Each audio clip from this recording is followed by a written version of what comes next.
kilifa diina gu nekk lépp loo xam ne lu ñuy teg société ba la société ba jóg taxaw di ko bañ moo war a jiitu ca bañ nga comme ni ko yonentu yi daan defee. du ngeen jàng mukk benn yoon ci histoire yonentu yi ngeen gis benn yonentu ñëw ànd ak buur ba bàyyi askan wa du ngeen ko gis mukk. sunuy ñun nag tey ñun ñi ñuy tuddee askane di ñu askane borom xam-xam sunu malheur mooy buur rek la ñuy àndal. lu buur ba mën a teg askan wa ci noteel ci bundu xataal ci yàq seeni alal ci jaay seenu askan teewul ña nga ànd ak buur rek. bu booba demee beneen ñëw ñu àndaat ak moom. mbokki borom xam-xam yi nañu bàyyi xel taxawaayu yonent yi salawatullahi wa salaamu alayhim ajmain. antum warasatul anbiyaai wa rasul. yéen a doon yonentu yi salawatullahi wa salaamu alayhim ajmain. adduna ji lu tuuti la adduna ji lu gàtt la. yonentu bi alayhi salatu wasalaam daf ne law kanat dunya tazinu inda allahi janaha bauda ma saqal kafira minha sharbata ma. dafa lënkale maanaam comparaison moom lañu tuddi lënkale étude comparative la def ci diggante adduna ak àllaaxira. àllaaxira ëppee adduna nu raw ni adduna ëppee mbaggum yow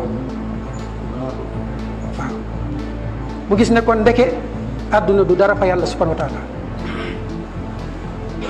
mu ngoog adduna gu ñàkk solo googu nag nga xam ne par rapport ak àllaaxira tollul ni mbaggum yow ca moom.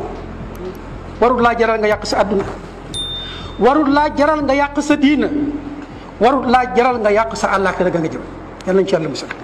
bu ko defee kon loolu ñu ngi koy fàttali suñu bopp ci ne nañ taxaw ci kanam xeet yi noteel yii ñu leen teg saa yu xeet yi taxawee pour teggi ko yéen borom xam-xam yi yéen a war a jiitu ca front ba seen bakkan moo war a njëkk a rot. yal nañu yàlla boole ca ñooña nga xam ne pare nañ pour saa yoo xamante ne seenu askan jóg nañ pour defar askan wa ñu jiitu ca defar ga. kon loolu war nañ ko jàngee ci yonent yàlla Ibrahim alayhi salaatu wassalaam. moo tax keroog ba muy jàmmaarloog moom buur ba daf ko tuutal ngir lan an aataahu llahul mulka moom la yàlla jox nguur. Ibrahima nag ne ko doo buur de rabbi allazi yuhyi wa yumiit. sama borom bi ñu bind ñun ñëpp di ñu dundal te ëllëg moo ñuy faat te mënoo mucc ci faatukat yow buur. ni nga mën a ñàkk a juddoo mënoo ci dara da nga judd noonu nga lottee ci ne doo dee. yuhyi wa yumiit buur bi ne ko man it maay rey maay dundal indi ñaari prisonnier kii mu rey kii mu ne ko libéré nañu ne ko ndax nga sa bopp de. sama borom mooy fenkale fii jant bi di ko soolee fii fa inna allaha yaati bi shamsi min al mashriq faati biha min al maghrib. defal le contraire jant bi nay soyee fii di fenkee fii boo ko defee rek ma xam ne yaa yàlla. fa buhita allazi kafar.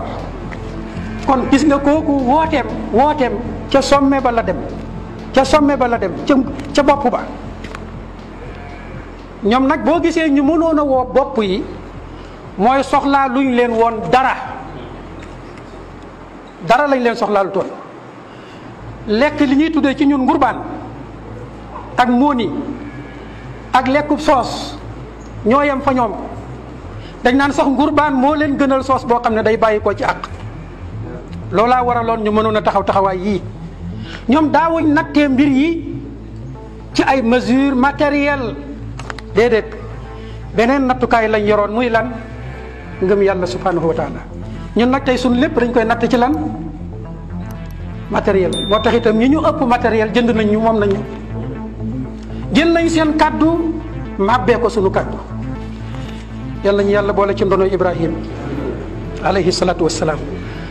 moo tax Ibrahim alayhi salatu wassalaam bi mu ñëwee lim njëkk a yittewoo mbokk yi mooy siyaanatul mujtama defar société bi ci lépp loo xam déviation morale la.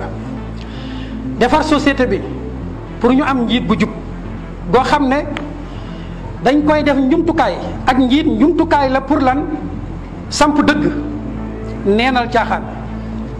yonent yëpp lii moo leen taxoon a jóg. seen sofaan nag dañuy jël ñoom njiit pour sampee ko seen bopp ak seen bànneexi bopp toroxalee ko doomu aadama yu baax ya. moo tax ñaar yooyu mënuñu ànd mbokki jullit ñi. te gee bu taxawee gii dee na ndax gee bu xasee taxaw lépp lu ñaawoon da koy taaral